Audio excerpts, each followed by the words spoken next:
Hello everyone! I thought it might be fun to talk about Hush Hush Sweet Charlotte this week. Hush Hush Sweet Charlotte, written with an ellipses after the first hush and a comma after the second, and you should take advantage of those pauses so you don't say Hush Hush Sweet Charlotte, is a film from 1964 set in Louisiana, directed by Robert Aldrich. Bette Davis plays Charlotte Hollis, a former Southern belle who it's believed years ago murdered the married man who broke his promise to run away with her. She's been ordered to abandon her declining property so the land can be developed, but she refuses to go. In a standoff with the law and the hostile community, she hopes the arrival of her cousin Miriam, Olivia de Havilland, will turn things around. But old tensions between the two women and Charlotte's questionable mental state make matters worse. Hush Hush Sweet Charlotte is a psychological, Southern Gothic horror thriller full of twists and turns. I've seen it a few times in my life, and yet somehow there was one twist I had completely forgotten about, so I was surprised by it all over again. I love it when that happens. I'd also forgotten how campy the film is. It's got some loud performances and bombastic visuals, some jump scares and shocks. Bruce Dern gets his head and hand chopped off with a meat cleaver in the first 10 minutes, and there's Bette Davis yelling and shrieking and flying into a rage 1 minute, and then staring into space and sobbing the next. There are points where the camera holds on her for an uncomfortably long time, and she has to just keep on emoting, and I feel like, I don't know, Betty, maybe it would have been better if you just kept your face still for this shot. Besides Davis and Olivia de Havilland, who I think gives an excellent performance, more on that later, the cast includes Joseph Cotton, woo-woo, as a boozy doctor who treats Charlotte's nerves and is tickled pink when Miriam, his former girlfriend, returns. Cotton taps into his roots here. Born in Virginia, he's the only major member of the cast who was actually a Southerner, and as Dr. Drew, he produces a pretty heavy drawl. Agnes Moorehead plays Charlotte's cranky but fiercely loyal housekeeper Velma. She's a hoot, giving a great supporting performance for which she won a Golden Globe. Incidentally, this film was released the same year Bewitched premiered on TV, with Moorehead co-starring as Endora, arguably her most famous role. Cecil Kellaway plays an understanding insurance inspector, William Campbell a gum-chewing photojournalist, and George Kennedy a frustrated foreman. Wesley Addy plays a conflicted sheriff, Victor Buono is Charlotte's overprotective father, and Bruce Dern her murdered lover, while Mary Astor makes a brief appearance as his ailing widow, her final role before her retirement from acting. Given its impressive cast and remarkable strangeness, I think this movie would be more known today were it not forever overshadowed by the film that preceded it, 1962's Whatever Happened to Baby Jane. The two movies have many bonds and similarities, yet Baby Jane gets the lion's share of the attention thanks to the highly publicized rivalry of its stars, Bette Davis and Joan Crawford, which was dramatized just a few years ago in the show Feud, Betty and Joan, which I haven't watched. This has been written about and talked about extensively, so I don't want to spend too much time on it, but it is something that you have to discuss when you talk about Hush Hush Sweet Charlotte. So, for context, I'll give you the short version. Whatever Happened to Baby Jane, based on a 1960 novel, was directed by Robert Aldrich for Warner Brothers. Davis and Crawford, two of Hollywood's top leading ladies of the 30s and 40s, share lead roles as sisters, one a vindictive former child star, and the other a former film star forced to depend on her after an accident leaves her paralyzed. The on-screen rivalry and bitter loathing between the characters was somehow surpassed by the backstage drama between the actors, which was fueled in part by the studio, which used the diva power struggle and Oscar competition to drum up more media attention. After it became a surprise critical and commercial success, some sort of follow-up was to be expected, and Aldrich persuaded Davis and Crawford to reunite. Hush, Hush, Sweet Charlotte was conceived by the same writers. It had a similar tone, similar conflict, similar elements. The film went into production, but it suffered a series of delays. The biggest when Joan Crawford wound up in the hospital recovering from an illness. Claims differ as to why she was fired. Was it Davis, who exercised more creative control as co-producer this time, using the delays as an excuse to get rid of her? Was it Aldrich, concerned about the delays or acting on Davis's behalf? Or was it the restless studio, Fox this time, telling them to get a move on or else the project would be cancelled? Whatever the root cause or excuse was, Joan Crawford was replaced, and in a backhanded way, if her claim that she learned about it on the radio is true. The ousting was swift, with Olivia de Havilland secured to do reshoots and complete the film.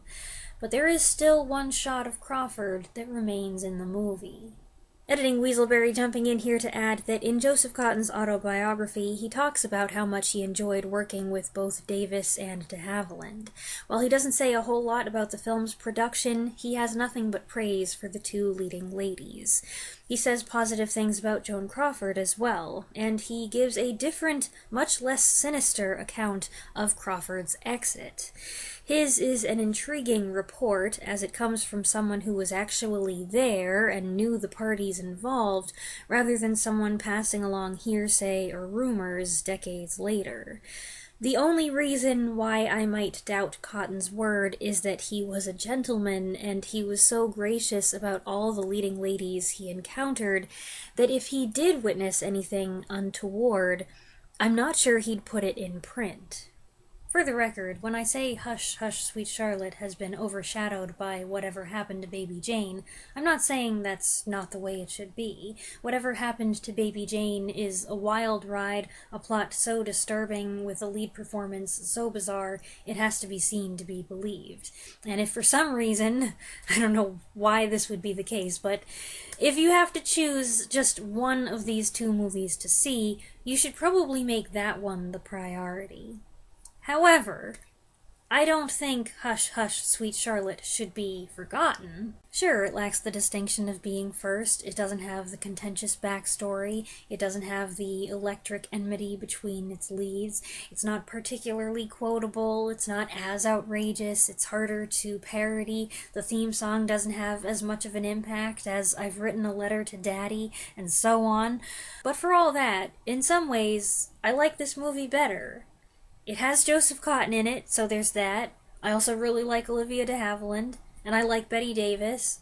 But I love seeing all these old stars together, and in the back of my mind throughout the movie, I do have a running so-and-so was an ex with so-and-so commentary. Bette Davis and Olivia de Havilland were in several movies together, 1937's It's Love I'm After as romantic rivals, 1939's The Private Lives of Elizabeth and Essex as romantic rivals, 1942's In This Our Life as sisters and romantic rivals. Prior to In This Our Life, they were kind of in professional competition, but it was while working on that last film they became friends, and it was that friendship that persuaded de Havilland to come on board with Hush Hush Sweet Charlotte. She had already been in one embarrassing horror movie and didn't want to do another, but she agreed to do it as a favor to Davis, and she looked forward to working with her again. And I dare say this has some of their best work together. By the way, Davis and de Havilland share the unique distinction of having starred in movies where they play twins, one good, one evil. De Havilland did it in 1946's The Dark Mirror with Lou Ayres, while Davis did it in 1946's A Stolen Life with Glenn Ford, and in 1964's Dead Ringer, which was directed by Paul Henreid. Henreid was her co-star in one of my favorite romantic films, Now Voyager, in which Davis plays an emotionally unstable woman named Charlotte. I can do this all day, people. Henreid starred with de Havilland in Devotion, also released in 1946, and what literary giant did de Havilland portray? Charlotte Bronte. I gotta stop now. Mary Astor, like de Havilland, had stepped away from Hollywood and found the level of gore and hysteria in the script distasteful, but she did approve of her character's brief scenes, so she also agreed to appear as a favor to her friend Bette. They'd been co-stars in 1941's The Great Lie, Astor playing the bad girl to Davis's heroine. When the role earned Astor the Best Supporting Actress Oscar, she credited Davis for the win.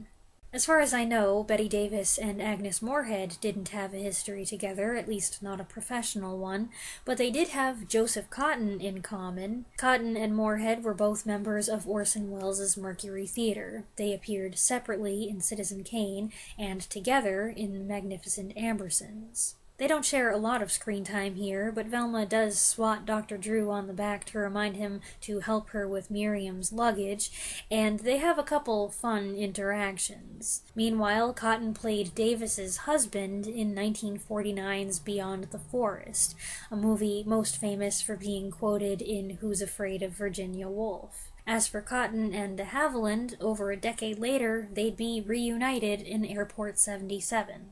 While the presence of Joseph Cotten, one of my favorite actors, is a boon in any movie, no matter the kind of character he's playing, it's Olivia de Havilland who steals the show for me. Spoiler warning, skip this next part if you haven't seen the movie yet and you intend to and you don't want to hear too many details. After we've been treated to a couple of Charlotte's chaotic outbursts, Miriam enters like a breath of fresh air. She's calm and cool, poised and stylishly dressed, a modern woman who embodies classic charm. She's able to mollify Charlotte and promises to help her get the house ready, though that's not what Charlotte asked her to do. It appears that Miriam is the sane person who's volunteered to stay at a madhouse. She's trying her best to understand Charlotte's issues and soothe her while ignoring snide remarks about their sour past. She handles the situation with saintly patience and equanimity. And then suddenly, the movie flips the script. Charlotte has a nasty temper, and she and Velma both seem a little crazy, but it's Miriam who is the villain, and Charlotte who is the victim of her master manipulation. Miriam is playing a very long game of deception. De Havilland may not have enjoyed the movie or the part she had to play in it, but she sure sank her teeth into it, and I get a kick out of every facet of her performance. One of my favorite scenes occurs when the two cousins are driving back after disposing of a body. Fed up with Charlotte's sniveling and her excuses, Miriam pulls the car over and slaps the dickens out of her. It is shocking and vicious, and the way she says the line, "I'm never going to suffer for you again. Not ever. Do you understand?" is so good. I've said this before. I love Olivia de Havilland's voice. She knew how to use it, how to modulate her tone and her vocal temperature, and boy does she use it here to great effect. Is she a little hammy? Sure, but given the tone of the rest of the movie and how much scenery Davis is chewing, it fits perfectly, and I struggle to imagine the movie without her in it. With all due respect to Joan Crawford, who was a fine actress in the right role, I doubt her interpretation would have been as smooth, as engaging, or as chilling. Editing Weaselberry popping in again with a word about Bette Davis's performance. Yes, it's pretty broad and over the top. Part of that is just her signature acting style. But Davis always knew what she was doing, and her characterization is intentional. Spoiled Charlotte Hollis had a shocking experience at a young age, and it seems to have stunted her maturity. She barely knows how to interact with people on an appropriate level. When she's not hurling insults or firing at intruders, she keeps herself hidden away in her mansion with her faded finery and her music box, which suggests that beneath the petulant misbehavior is someone deeply insecure with a poor understanding of the circumstances. Faced with the nightmare of losing her family home and disappointing her dead father, and confronted with some freaky stuff in the middle of the night, her weak hold on reality is loosened.